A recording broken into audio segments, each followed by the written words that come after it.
Hey everybody, Morpheus414 here, and I'm posting this to have an honest talk about some changes that have occurred to me, and that will continue to occur for later and the future of this channel. For any of the overwhelming 6 dozen subscribers who might have noticed, my video content heavily dropped off in frequency over the past 2 years. As you can guess, a hell of a lot can happen in 2 years. I'm not gonna lie, it's been rough.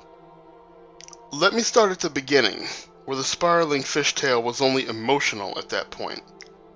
In November 2017, literally the day before a big out-of-town trip, a pickpocket stole my wallet at a local gas station. I reported the matter to the authorities, but no real effort was put forward. I had a few $100s there for vacation spending money, my credit cards and license, but unfortunately the wallet itself was a special gift from a friend. One that I obviously can't replace. Since I pretty much needed it for this trip, I made the frustrating journey to the Department of Transportation for a temporary replacement license. On the way back home, my car of 9 years simply sputtered out, in the middle of an interstate, heavily under construction and narrowed down to only 2 lanes. That left me stuck with my disabled car in the middle of a 2-lane, 65-mile-per-hour interstate, where I had to wait 3 hours for the police and a tow truck to bring me in. In the span of 8 hours, my wallet, my money, my identity, my car, and my only possible method of work were all taken from me in a single day. I might have canceled my trip, but of course since this happened literally the day before, obviously I wouldn't have been able to do that without much more work than necessary. So I went ahead and took it. When I got back, I was feeling better, but also feeling a little worse. Upon my return, I had started to develop a small cough, mostly just a tickling in my throat. Interestingly, my mother, who I went with, also developed a cough like mine, at the same time, with same symptoms, and since we both came back from a trip, it was in the same place. We both figured it might be an oncoming cold or flu since it was around that time of year. It still surprises me to this day how different our results were. Her cough ended after 3.5 weeks from a sinus infection that was treated by her doctor. My cough persisted for 2 months. A chest x-ray revealed a cyst that had developed in my lungs, and I was prescribed an antibiotic. Unfortunately, that only made things worse. Not only did my cough escalate to extremely heavy dry heaving, I became extremely bloated and had trouble breathing at night. It wasn't until the last week of April that these problems became too much for my medication, and I decided to visit an urgent care facility. After some tests, the residing doctor there had an ambulance at the door, and he said I had to go to a medical center right now. It was terrifying, learning that your simple cough is much more serious. Once I was transferred, I was given more tests and eventually briefed by one of the doctors there. I was diagnosed with cardiomyopathy as onset by congestive heart failure. My left ventricle was overinflated through clogged arteries and veins, and as a result was working too hard to keep up with the other 3 chambers. In short, my heart was operating at only 15% capacity of what it's supposed to be. While me being overweight was obviously a factor that wasn't doing my cardio system any favors, doctors informed me that this condition wasn't entirely my fault. As some blood work and family research discovered, the maternal side of my family has a deep history of heart disease. Several members of my maternal family, whether healthy or obese, also had some sort of heart problem that resulted in either surgery or death. My admittedly lazy lifestyle only expedited what was a nearly inevitable health obstacle. Which reminds me, keep yourself informed. Listen to your body. If it's feeling worse than what you would normally expect, if a typical ailment lasts longer than normal or gets worse, if you haven't had a checkup in a while, please tell someone about it. A doctor, a PCP, a clinic, an emergency room, whatever is necessary. Knowing ahead of time can be so beneficial, even if the outlook is bleak. I'm not saying to go to the hospital every time you sneeze, of course, but you know your own body. When you stop knowing it is when you need to take action. Don't assume the worst, but don't ignore your problems either. My mom and I both had a cough. She had a sinus flare-up. My heart could stop working literally any minute of any day, regardless of exertion or relaxation. My weak heart landed me in the ICU, and with trial and error on over 12 medications, I ended up returning over 13 times. Over the next 2 years, I lost my job and no longer had any form of insurance. So every single visit has to be paid almost entirely out of pocket. That's the health downward spiral. Now moving on to the productivity downward spiral. Sometime in 2018, if I remember correctly, it might have been during the summer, my gaming PC, which used to be a reliable, strong machine, suddenly snapped off. Literally out of nowhere. No warning, no error message, it just popped and never turned on again. Apparently something in the box simply just exploded. And that was it. Simple as that. No more video recording or editing. They popped out the hard drive, sealed it up for later, and that was the end of it. I was without a computer for weeks, until my health and finance situations forced me to move back in with my mother. She had an old computer from way back when, a Windows Vista she had upgraded to a 7 at some point. So I downgraded and used it for my most basic of basic needs. The damn thing couldn't even play videos, much less make them, so I was unable to do anything of that regard. Out of money, out of a job, out of heartbeats, and now out of a hobby to even pass the time, I fell into a helpless depression. A depression which, frankly, I'll probably have for quite a long time. I posted on my favorite sites a lot less. Notifications and emails piled up to record highs. I could barely play Destiny without a desktop version of DIM, and obviously I couldn't record anything special that happened over Xbox One. The game DVR was there as a cheap alternative, but the feature hardly worked correctly, and the quality was terrible. With all that going on, I felt more and more futile in life, and had no idea how I could possibly keep going. But luckily, I did. If nothing else, for the effort to keep fighting, at least for something. I'd rather have a sentence about me end with, "and he still made it," rather than "it was too much for him." My heart may be very weak, but it's in the fight of its life, and as long as it keeps beating, so will I. How are things now? Well, it's still rough, of course, but I'm trying. One step and one day at a time. Though there were so many programs I didn't qualify for, and the two most viable options required me to either be a single parent or a geriatric, I was still able to sign up for disability. Some of which I pay my mom for rent, the rest goes to my $250,000 hospital bills, and whatever groceries I can buy. With a few financial miracles, Mom was able to purchase a used car and let me keep her old one. My doctors have advised me against too much physical exertion, such as heavy lifting and high-paced workouts, but I am allowed to walk, in certain conditions of course, and to use weights and light workout equipment. So far I've been walking either once or twice a day, tallying between 1 and 3 miles.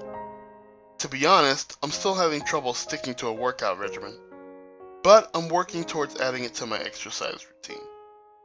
So far, my biggest obstacle is also the weakness that assisted in getting me sick: food and willpower. When I was a kid, I had no problems eating smaller portions. There were definitely times when I stuffed myself silly, say all-you-can-eat pizza at CiCi's, but as a kid, near infinite metabolism plus constant exercise burned those 32 slices off in less than a day. Oh, calm the hell down. I finished freshman year in high school at 93 pounds. I wasn't a fatty tatty until sophomore year. I wasn't kidding about the exercise. Anyway, in high school football, when I wanted to get bigger, I did eat larger portions, bigger meals, and more processed foods. That was obviously my biggest mistake. What most people don't realize about health and balance, at least in terms of food, is that you can eat food that may not be healthy for you, at least in moderation, but you also need to be willing to work those molecules, preservatives, and pounds back off. It was fine when I was a kid and loved to run myself flat and exercise all day. It was decent in my high school years when mandatory football and gym workouts kept me, if not fit, then built. But once those obligations were removed, the only thing holding me back was self-control. And boy, I did not have it. Suddenly, those boxes of deluxe mac and cheese, those triple whoppers, and those extra large pizzas had nowhere to go but on. And since my mindset was on eating all I could handle, rather than eating what was sensible, I ballooned, I creaked, and I suffered. When I was the only freshman on the team that was less than 100 pounds, I wanted those last 7 more than anything in the world. Now I'm struggling to keep my weight under 300. But as for today, I'm making more conscious choices in my meals and eating more vegetables. But unfortunately, willpower still seems to be an issue as I keep coming back to it. Too many vegetables can't really be bad, but too much food in general still is. I need to learn the art of meal planning and storage. Right now, I'm forever grateful to receive help in varying forms from my family members. Mom is suggesting and finding decent heart-healthy recipes where I can use pork, turkey, and chicken instead of beef. My track-running athlete cousins have provided me with healthy food pyramid replacements, portion control containers, and workout advice on the Nike Training Club app, and their Marine brother is offering me weight workout experiences. I'm also touched to receive emotional support from my aunts, helping me stay grounded in this crazy endeavor. Of course, I'm also on a host of medications too. To keep fluid from building up in my stomach, then my lungs, I'm on 3 separate diuretics, which has me pissing like a racehorse all day and night, to the point of where I started peeing the bed for the first time in my life. As for work, I can't really find a full-time job that can also cater to my health issues for obvious reasons. So on the days where I'm not overly breathy or sluggish, I spend some time as an Uber driver. It helps a little bit, but it's obviously not much at all. However, my disability does help keep most of my bills in check, and it definitely takes a load off my back. In terms of hobbies, I've started reading more, I've been enjoying Destiny 2 a little more with the release of Shadowkeep, and thanks to a timely tax refund and a credit opening, I was able to purchase a new Powerhouse PC, leading to a much appreciated uptick in morale. With a machine that works very well and finally having an opportunity to do what I love again, I can get back to work, at least recovering for work, which leads to the penultimate part of this video. What happens next? For now, I'm currently set on recording Destiny 2 and Halo 5 footage. Save films in Halo 5 is a horrible nightmare, but at least I'm able to save gameplays and re-record them. So decent moments where I managed not to look like an idiot over the past 2 years can be almost replicated. In terms of past projects, I still plan on re-recording and releasing the internationally known collection. Whether that will be on my original channel or N14 runs long, well, probably the latter. I did promise exclusivity after all. As you probably noticed on Sonic's 28th, I uploaded a Team Sonic Racing video. I do have more of that planned, so stay tuned. I'll also be doing some videos of Sonic Mania and Forces. Depending on cutscenes and other junk, I might even do an introductory video of my custom avatar, named Morexis. Maybe. It made me look stupid as hell putting it in as an Easter egg and then nearly dying 7 times in a row. But I now plan on validating said egg and will make Beauty and Terror my first Sonic 3 and Knuckles video. I also plan on finally closing the book on the Finality Saga with the release of 2 last versions. One will be a favorites edition, highlighting my favorite musical pick of each segment, and the last will be a reflections edition, which is a fully unedited display of the entire playthrough with no music at all. To prevent anyone from stealing this and calling it their own, I will provide audio commentary about the inspiration from my greatest video ever, the challenges of choosing and mixing appropriate songs for each mood, and particular moments in the video that were the most engrossing. So that will be uploaded as well. If things go well with my Nintendo, I might stop being horrendously overdue on making Sonic Nintendo videos. This right now is a hardcore tentative, so nothing is set in stone. Same goes with the Dreamcast, a hard maybe. Though I'll probably be a bit more inclined since Omniscience provided that awesome intro that I had to fix for him. I also found a neat looking program on Steam called FaceRig. Not that I have a webcam I can use, but I've heard I can animate model faces with it. So at some point I'll tinker around and see how it works. Not only that, but I just received Dolphin over the internet and I'm studying its functions. If I can settle down and learn how it works, I just might release my very first tool-assisted speedrun video. Can't be that hard, right? Famous last words? Whatever.